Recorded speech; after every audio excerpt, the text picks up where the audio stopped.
Olá, boa noite. O presidente do Tribunal Regional Federal da 4ª Região, Carlos Eduardo Thompson Flores, decidiu agora à noite manter o ex-presidente Lula preso. A decisão ocorreu depois de uma disputa jurídica protagonizada ao longo do dia por desembargadores do próprio tribunal. Foram 2 ordens de soltura determinadas pelo desembargador de plantão, Rogério Favretto. Elas acabaram sendo derrubadas, primeiro pelo relator da Lava Jato no TRF, João Pedro Gebran Neto, e agora pelo presidente Thompson Flores. Lula cumpre pena desde abril por corrupção e lavagem de dinheiro no caso do triplex do Guarujá. Ao vivo de Curitiba, o repórter Marcelo Rocha tem as informações. Marcelo.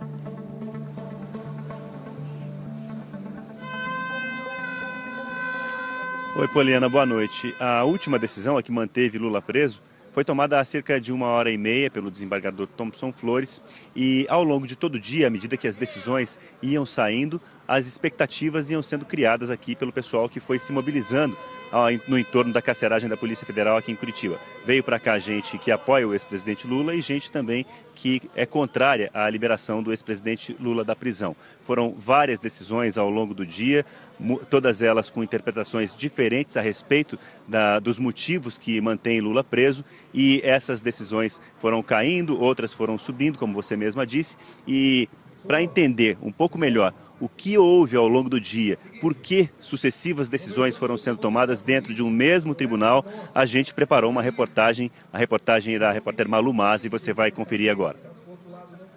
A decisão de soltar o ex-presidente Lula foi do desembargador de plantão do Tribunal Regional Federal da 4ª Região, em Porto Alegre, Rogério Favretto, e saiu às 9h05 da manhã. Favretto assumiu o plantão na quarta-feira, o primeiro dele no ano. O plantão é feito por rodízio entre os 27 desembargadores. Lula foi condenado em segunda instância a 12 anos e 1 mês de prisão pela 8ª turma do TRF4. O ex-presidente está preso em Curitiba desde 7 de abril. O desembargador disse entender que o pedido de habeas corpus, feito na sexta-feira por políticos do PT, merecia acolhimento e suspendeu a execução da pena do ex-presidente até o efetivo trânsito em julgado. O pedido de habeas corpus questionava a legalidade da prisão do ex-presidente. Alegava que tinha sido recusada a possibilidade de Lula cumprir a pena em local próximo do seu meio social e familiar. E dizia que ele teve a integridade física e moral violada ao ser impedido de dar entrevistas. Na decisão, o desembargador afirmou que pode analisar o pedido durante o plantão por se tratar de pessoa presa e que o direito de apreciação a eventual abuso em medida de restrição de liberdade impõe análise a qualquer momento. O desembargador Rogério Favretto declarou que a decisão dele não desafia decisões anteriores da Suprema Corte, porque haveria um fato novo, o anúncio da pré-candidatura de Lula à presidência. Favretto disse que o processo democrático das eleições deve oportunizar condições de igualdade de participação em todas as suas fases e que o impedimento do exercício regular dos direitos do pré-candidato tem gerado falta na isonomia do próprio processo político em curso. O desembargador também citou um pedido do PT para que Lula participe de atos de pré-campanha, especialmente o direito de participar da convenção partidária em 28 de julho, como motivo para suspender a prisão dele. Falou ainda que Lula encontra-se em pleno gozo de seus direitos políticos, por não existir condenação criminal transitada em julgado. Ao 12h07, o juiz Sérgio Moro se manifestou sobre a decisão. Moro declarou que o desembargador federal plantonista, com todo o respeito, é autoridade absolutamente incompetente para sobrepor-se à decisão do colegiado da 8ª turma do Tribunal Regional Federal da 4ª Região e ainda do plenário do Supremo Tribunal Federal. Em janeiro, os desembargadores da 8ª turma decidiram pela prisão de Lula. O entendimento do STF é de que a pena de prisão pode ser cumprida a partir do fim dos recursos na segunda instância.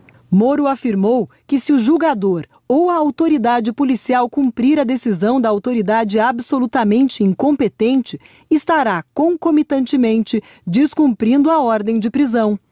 e que, diante do impasse jurídico, foi orientado pelo eminente presidente do Tribunal Regional Federal da 4ª Região, Carlos Thompson Flores, a consultar o relator do caso, o desembargador federal João Pedro Gebran Neto. A Justiça Federal informou que o juiz Sérgio Moro está em férias e que se manifestou sobre o caso porque foi citado no habeas corpus. Pouco mais de meia hora depois, o desembargador Rogério Favreto despachou de novo, depois que os políticos do PT, que pediram o habeas corpus, reclamaram de entraves e demora para soltar o ex-presidente. Favreto reiterou a ordem de soltura e determinou o imediato cumprimento da decisão. À 1h01 da tarde, o Ministério Público Federal do Rio Grande do Sul se manifestou pedindo que Favreto mantivesse Lula preso. O relator da Lava Jato no TRF4, João Pedro Gebran, decidiu manter a prisão num despacho às 2h13 da tarde. Gebran disse que ele é a pessoa competente para avaliar a questão, por se tratar de um caso relacionado à Lava Jato. Falou que chama a atenção a excepcionalidade da análise desse caso no plantão, uma vez que Lula cumpre pena por decisão do TRF4 e, segundo ele, não houve fato novo. Afirmou que, como era um mero cumprimento de decisão do colegiado, sequer seria cabível um habeas corpus nesse caso e que esse tema já foi superado em inúmeras oportunidades. O desembargador declarou ainda que percebeu a necessidade de interferir nessa decisão de soltar Lula por entender que o desembargador Favreto foi induzido a erro porque considerou como novo um fato inexistente. Gebran afirmou também que a possibilidade de execução provisória da pena do ex-presidente Lula já foi amplamente decidida em várias instâncias, inclusive no plenário do Supremo Tribunal Federal. O desembargador Gebran disse que nenhuma das pessoas que fizeram o pedido de habeas corpus representa o ex-presidente como advogado. Ele argumentou que a lei permite que o habeas corpus seja pedido por qualquer pessoa, mas que quando se trata de alguém com notoriedade e que tenha advogados no processo, é necessário cautela. Citando o ministro Edson Fachin, relator da Lava Jato no Supremo, Gebran Neto afirmou que é da defesa a prioritária escolha do se e do quando no que se toca à submissão de pedidos à justiça. E falou ainda que tal cuidado deve ser robustecido em casos como o dos autos, que envolve figura pública de projeção nacional. Que como a ordem de prisão de Lula partiu da 8ª turma do TRF4, a qual Gebran pertence, a competência para a revisão da decisão é da própria turma ou de tribunal superior. Gebran afirmou ainda que é o juiz natural do processo e que por isso determinava que a Polícia Federal não soltasse o ex-presidente. Às 4h12 da tarde, o desembargador Rogério Favreto despachou mais uma vez e novamente mandou soltar o ex-presidente Lula. Na decisão, Favreto disse que não foi induzido em erro, mas sim deliberou sobre fatos novos relativos à execução da pena, entendendo por haver violação ao direito constitucional de liberdade de expressão e consequente liberdade do paciente, deferindo a ordem de soltura. Favreto determinou que uma cópia da manifestação de Moro fosse encaminhada ao conhecimento da Corregedoria do TRF4 e do Conselho Nacional de Justiça, a fim de apurar eventual falta funcional do juiz Sérgio Moro. E, por fim, decidiu que reitera o conteúdo das decisões anteriores, determinando o imediato cumprimento da medida de soltura no prazo máximo de 1 hora. A decisão de Favreto de mandar soltar o ex-presidente atraiu simpatizantes de Lula e também pessoas contrárias à libertação para as proximidades da Superintendência da Polícia Federal em Curitiba. Também houve manifestação de grupos favoráveis e contrários ao ex-presidente na frente da sede do TRF4. O desembargador Rogério Favreto foi filiado ao PT durante 19 anos. Foi procurador da Prefeitura de Porto Alegre na gestão Tarso Genro. Depois, assessor de Tarso no Ministério da Justiça. Também assessorou a Casa Civil sob comando de José Dirceu e depois de Dilma Rousseff no governo Lula. Ele foi escolhido para o TRF4 pela então presidente Dilma em 2011. A assessoria do TRF4 informou que o rito do tribunal diz que o desembargador de plantão responde pelo tribunal como um todo, inclusive em pedidos de habeas corpus e mandados de segurança.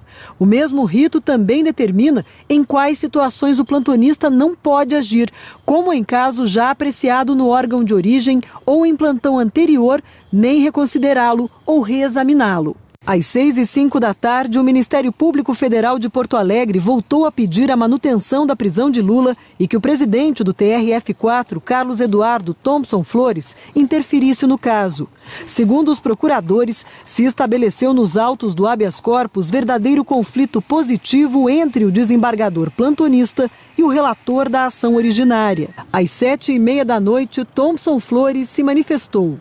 Segundo o presidente do TRF4, a notícia da pré-candidatura eleitoral do ex-presidente Lula é fato público e notório, do qual já se tinha notícia por ocasião do julgamento da 8ª turma desta corte, que condenou Lula e determinou a sua prisão. O presidente do Tribunal Regional afirmou ainda que, considerando que o pedido desse habeas corpus não desafia análise em regime de plantão judiciário e presente o direito do desembargador federal relator em chamar a decisão para preservar competência que lhe é própria, determina o retorno dos autos ao gabinete do desembargador federal João Pedro Gebran Neto, bem como a manutenção da decisão por ele proferida, ou seja, de que Lula deve continuar preso. Esse episódio em torno da soltura de Lula é tragicômico, mas eu acho muito mais trágico do que cômico, não consigo dar risada com essa bagunça. 2 males já foram feitos, não importa o resultado dessa guerra de liminares. O primeiro mal é bastante conhecido e o PT é um dos grandes responsáveis pela disseminação desse mal do aparelhamento do Estado brasileiro para cumprir missões político-partidárias, e partidos são, por definição, uma entidade privada.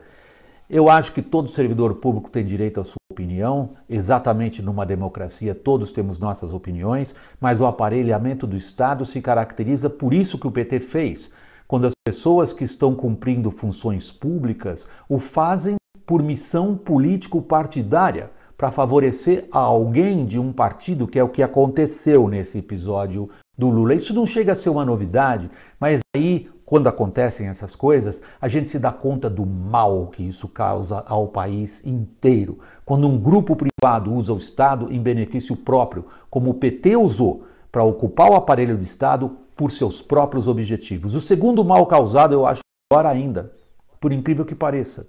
Eu acho pior ainda, que é a bagunça institucional. Como se a justiça no Brasil ainda precisasse de mais uma dúvida sobre como ela funciona. Essa guerra de liminares, no fundo, ela revela uma profunda divisão política dentro de um poder que deveria existir fora da política, que é o poder judiciário.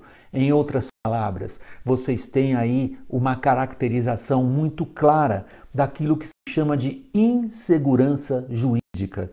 Vale o que, afinal? Dentro do próprio judiciário, manda quem, afinal? Quando as pessoas dizem que as instituições estão funcionando, eu penso, isso? São instituições funcionando? Depois, ninguém se assuste.